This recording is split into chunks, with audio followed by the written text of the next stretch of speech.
Today on Collector Showdown, we are taking you inside the intriguing realm of fantasy fiction. I feel great. You're going down, Frank. Yeah, my mom beat the troll. I'm gonna give you my best shot. Haldir. 7. Luke Skywalker. Don't get half a point. I wonder what Tolkien would have done. Ruth, I'm coming after you. Think again. We must be going to the same place. Indeed.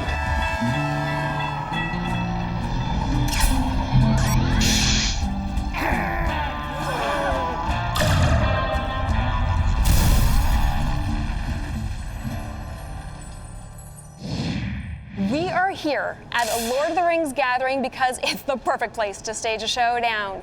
2 fantasy fiction collectors will compete for the chance of winning a once-in-a-lifetime mystery prize. On Collector Showdown, there are 2 challenges. First, a test of knowledge. Second, a test of skill.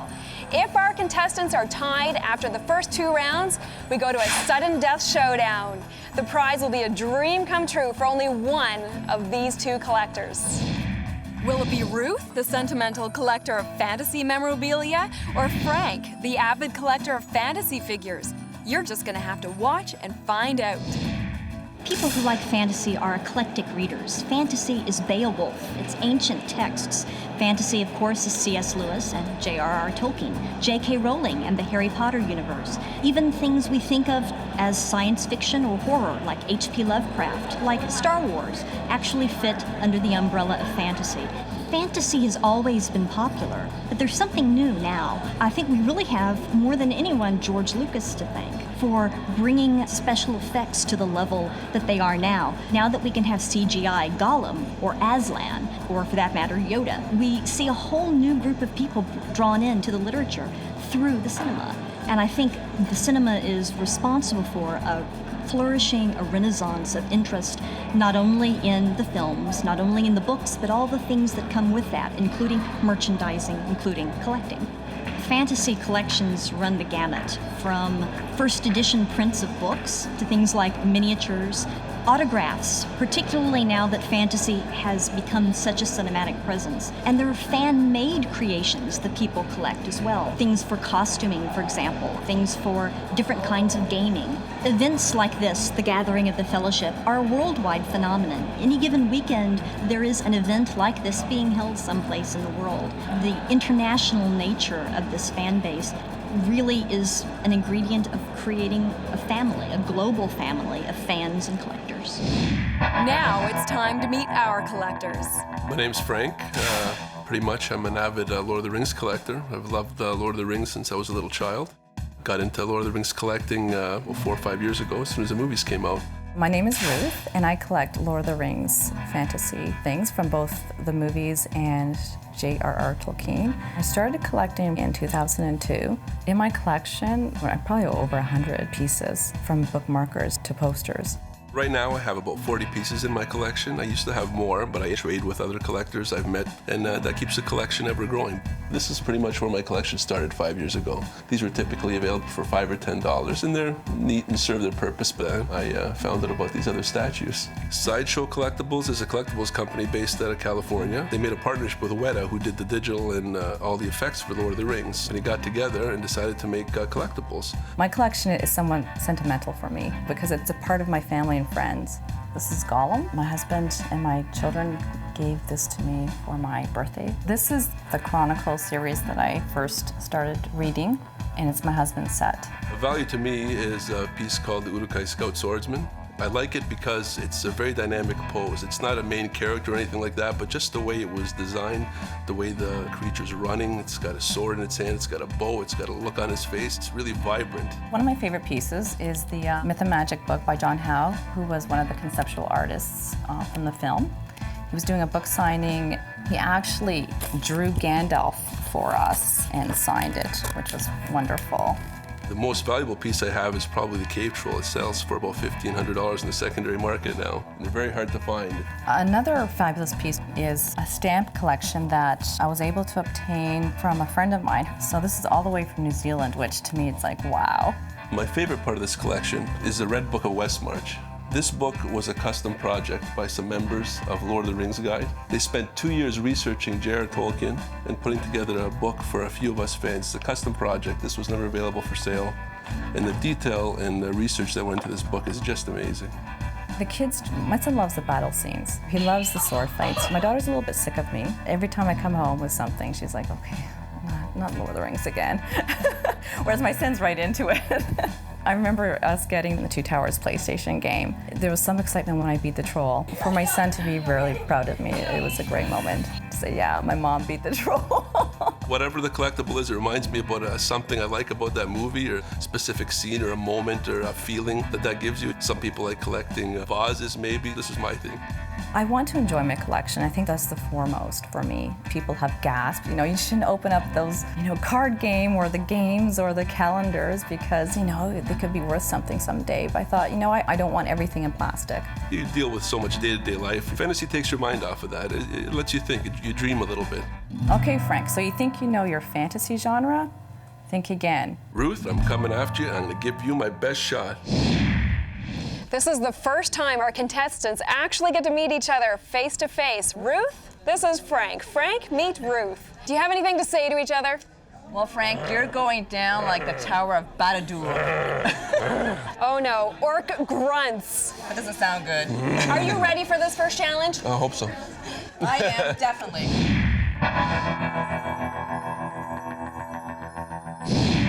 I have 9 questions in my hand that I will ask of each of you. I want you to write your answers down on the cards provided and find out who will win round 1. Which elf did not appear at the Battle of Helm's Deep in J.R.R. Tolkien's The Lord of the Rings, but led elvish forces at Helm's Deep in Peter Jackson's film?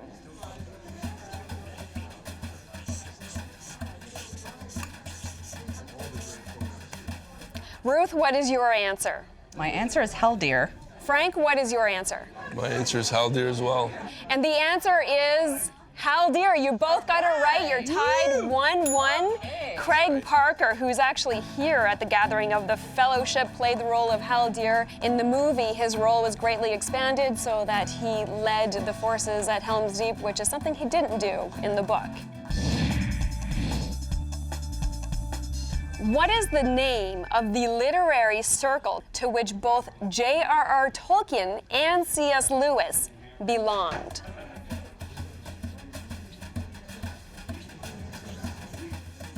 Frank, what's your answer? Gathering. Ruth, what is yours? The Inklings. The Inklings. And the answer is the Inklings. Ruth, you got that right. They were a literary group associated with Oxford University. Both J.R.R. Tolkien and C.S. Lewis were members of the group, along with many other academics. And this is where they got together to critique each other's work, and many of their major works were shaped in these regular meetings that they held. So, very good, Ruth. You have 2. Frank, 1. How many books make up the complete Chronicles of Narnia? Ruth, what is your answer? My answer is 7. And Frank, what do you say? I also wrote 7. And the answer is 7. The Chronicles of Narnia were C.S. Lewis's most popular books, selling over 100 million copies in 41 countries. So, you both got that one right. Ruth, you're at 3. Frank, you're at 2. Who carried the only purple lightsaber in the Star Wars science fantasy films?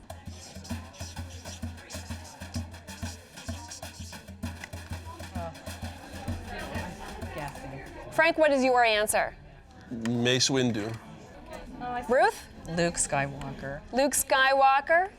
And the answer is Mace Windu. Frank, you got that one? That was easy, yeah. Now you're both tied 3-3. Mace Windu is the legendary Jedi Master and one of the last members of the Jedi Council. Samuel L. Jackson played him in the movie, and he actually requested that of George Lucas, that he could carry a unique lightsaber so he would stand out in a crowd. So, congratulations, Frank. What is the name of the Lord of the Rings illustrator who painted the covers of the 2 illustrated editions of the Silmarillion?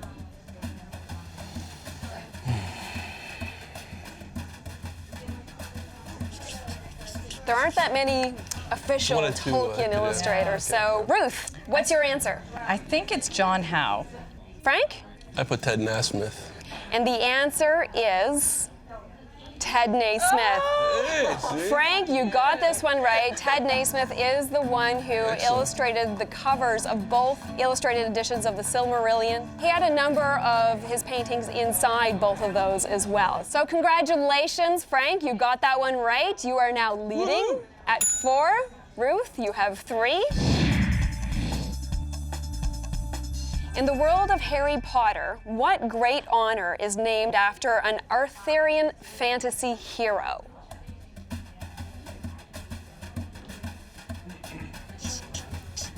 Oh, man. Well, Frank looks confident. Frank, what's your answer? I wrote Order of the Phoenix. And Ruth? Oh, I said knighthood.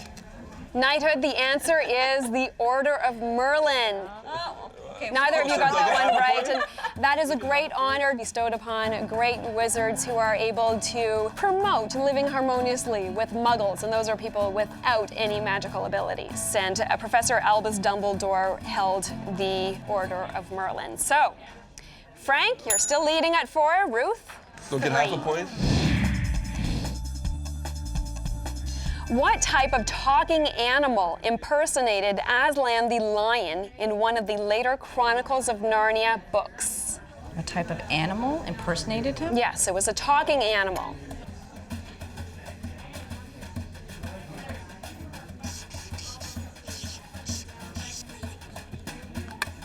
Ruth, what's your answer? I thought leopard. Frank? I went with Wolf. And the answer is a donkey. Okay, there you go. Yes, it was Puzzle the donkey and Shift the mischievous ape who tricked Puzzle into wearing the skin of a lion and to impersonate Aslan to try and take over the whole world of Narnia. So, Frank, you are leading. 4. Actually, I was gonna say Ruth, monkey, you but have that's 3 right. right. We have 2 questions left. Which relation of Bilbo and Frodo Baggins most wanted to own their home on Bagshot Row in the Shire?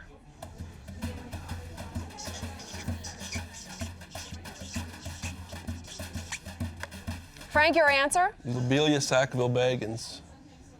I just have Ruth? Sackville Baggins. Yeah. Sackville Baggins, it was the Sackville Baggins who wanted to take over the home of Bilbo, which later became the home of Frodo. Of course, it went to Samwise Gamgee in the end, but Lobelia wanted it very badly. So there's 1 question left. Frank, you have 5. Ruth, you have 4. Frank, if you get this one right and you don't, you win this one. Ruth, if you get this one right and we tie in round 1, the winner of round 2 will take all. After whom did C.S. Lewis name the character Lucy in The Lion, the Witch, and the Wardrobe?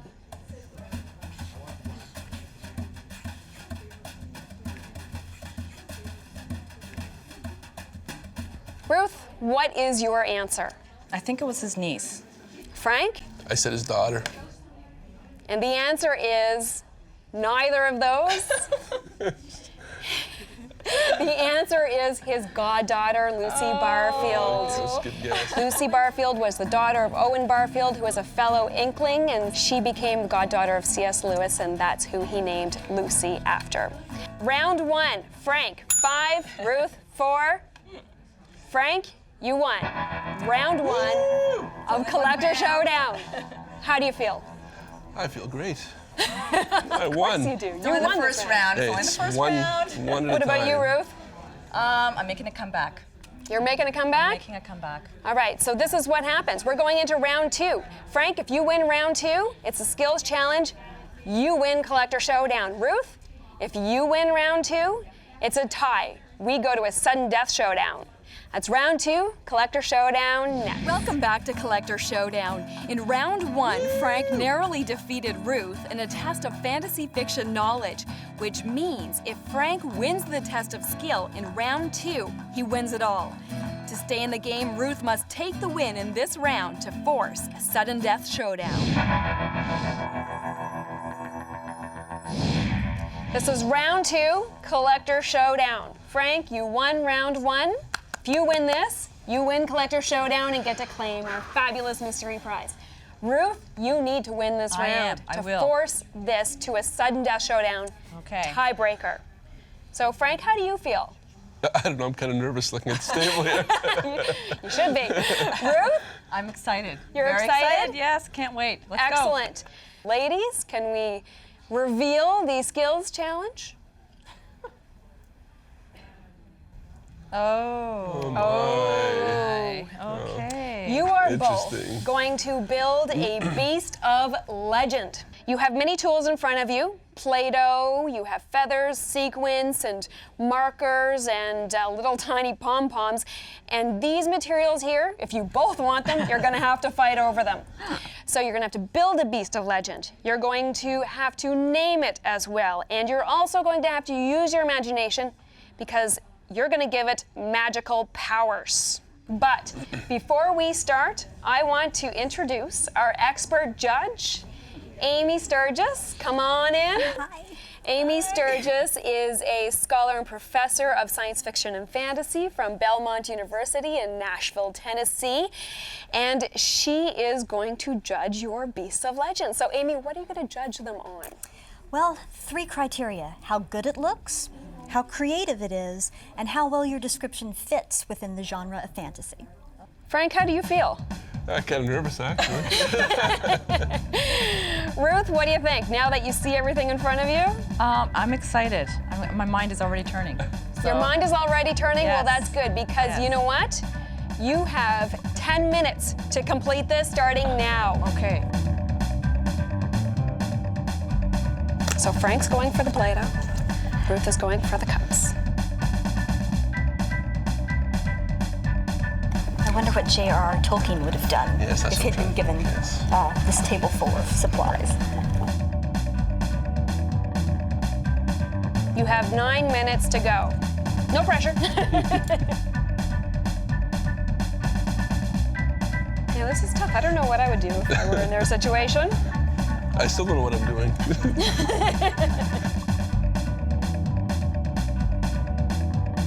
And remember, you have to come up with a name and magical abilities for them. So while you're building, rack your brain and think of a name for your beasts of legend.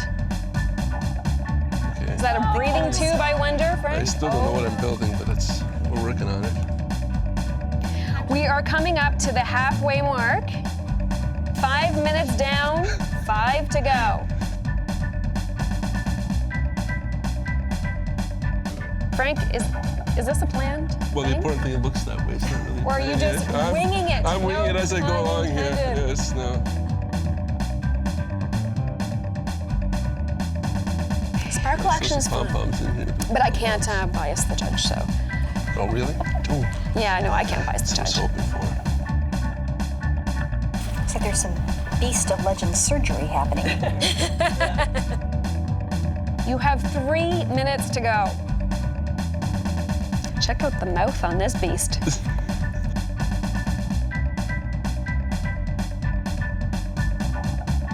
But does a beast have to be nasty? Does a beast have to be mean? Oh, not at all.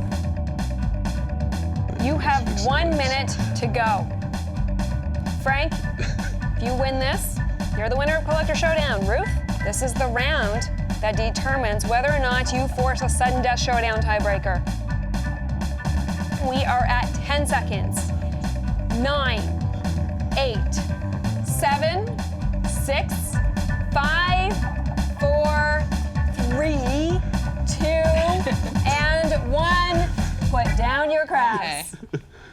Ruth, please introduce us to your beast of legend. Well, this is Wingwise, and he is a bird. He is able to fly over. He has special vision, and he also has laser, and he can destroy his enemies with his laser eyes. Oh, wow. and he's very wise as well. But his talons are also dangerous, and that's why I have them out like that. He could destroy his enemies with his talons.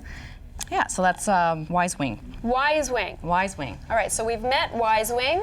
Frank, please introduce us to your beast of legend. I like to call this scary beast the Bow Blob. Basically, the Bow Blob, yes. Basically what happened is Gandalf and the Balrog fought, and Gandalf defeated the Balrog, and Gandalf was reincarnated as Gandalf the White. So now the Balrog was reincarnated as the Bow Blob.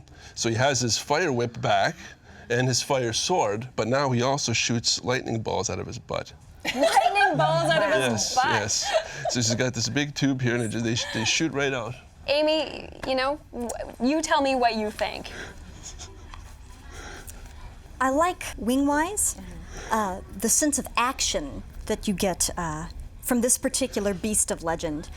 You can see things happening, coming from the eyes, coming from the talons, and you can imagine him being both light on the wing and sparkly, which is always nice, moving through the sky. And the nose is a nice touch too, the little beak going on. So that's a very impressive beast of legend. And now Frank's. The Bow Blob has a lot going on there. I like the fact that he ties in so clearly to pre-existing legend, and he's got weapons on both hands, and of course the special action that he has there. What does it do again, Frank? It shoots lightning balls out of his butt. Lightning balls out of his butt. That's something to reckon with. I wouldn't want to meet either of these in a dark alley. That's all I can say. So just to recap though, Frank, you won round 1. If you win this, then you win Collector Showdown and our fabulous mystery prize. Ruth? I know. It's not a clear winner here, so you could still win this if you force a sudden death showdown tiebreaker. Amy, this is the time when you have to tell us which one is the winner. Choice. You have to choose one. They're both very creative, and they both look great, but I think I'm gonna have to go with the Bow Blob because he's hanging together well, and he has a very coherent story behind him that ties into lots of things. So, gonna have to say the Bow Blob. The Bow Blob, Frank, you are the winner of Collector Showdown. How do you feel? I feel great, and I have to thank my family, because if I didn't win this, my daughter would kill me. Because my daughter's very artistic, and if I lost this, I wouldn't hear the end of it. Frank, you are going to find out what our mystery prize is very shortly. But before we tell Frank all about the amazing prize pack we have for him, we wanted to give Ruth something memorable for her efforts. Bruce Hopkins, who plays Gamling in the Lord of the Rings movies, and Craig Parker, who plays Haldir, are attending the gathering from their native New Zealand to meet their fans. And we know Ruth is dying to meet them. Ruth, I'm so sorry. You didn't win, but did you enjoy yourself at least? I had a blast. It was amazing. Thank you so much. You definitely put up a good fight, and there are a couple of people here who want to meet you. Oh, okay. Who definitely know what it's like to put up a good fight. Okay. Who?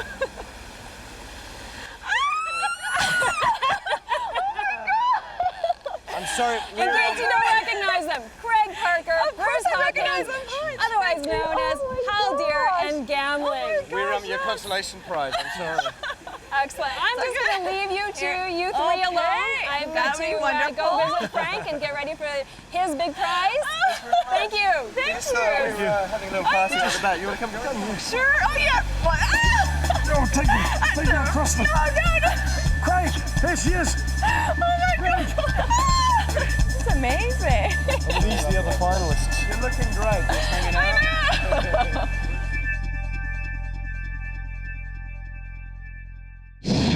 Frank, congratulations. You are the winner of Collector Showdown. How do you feel? I feel amazing. I'm surprised I won, actually. It was a great experience. I loved it. Well, that was quite the weapon coming out of your Beast of Legends butt. I think that might have been a clincher. So you're probably wondering what you won. Yes, I am. Well, we've got quite the prize pack for you. First of all, we have 2 tickets to go see Lord of the Rings musical in Toronto courtesy of Mervish Entertainment. Excellent. There you Awesome. go. Have you seen that No, yet? I haven't, and we were planning on seeing this, my wife and I. This is perfect. Excellent. And then in my hand is prize number 2, Minas Morgul sideshow figurine. Oh, that's beautiful. That's just, we were just talking about this in the lobby, that we were thinking about getting one of these, and I can't believe this is one of the prizes. So It's just this is one that you wanted. This is absolutely something I wanted, yes. But this isn't all there is. There's another more? part to the prize. There's actually the main prize. Ted Naismith, come on out. Ted Naismith is one of a small handful of artists accepted by Tolkien publishers. His work was first printed in a 1987 calendar. The art was so beautiful, Naismith's paintings were used on the covers of The Hobbit and The Lord of the Rings paperback in 1996. Naismith's crowning achievement was creating all of the artwork for the first illustrated hardcover of The Silmarillion, an unsung Tolkien masterpiece. You can buy one of his paintings if you like, but be prepared to shell out about $8,000. I understand that you're quite the trivia buff and that you got my name right when you answered the question correctly. So I have done a little drawing on your behalf. That's absolutely awesome. An original sketch absolutely awesome. by an official Tolkien illustrator That means a lot. for you.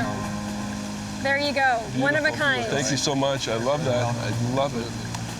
So describe this for us, Ted. Yeah, this is my interpretation of Minas Morgul. It's the realm of the Nazgul, as we all know in The Lord of the Rings. Congratulations, what do you think? Thank you so much. I'm speechless. That's just absolutely beautiful.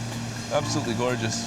Thank you so much for playing. Thank you very much. Thank you all. It's just awesome.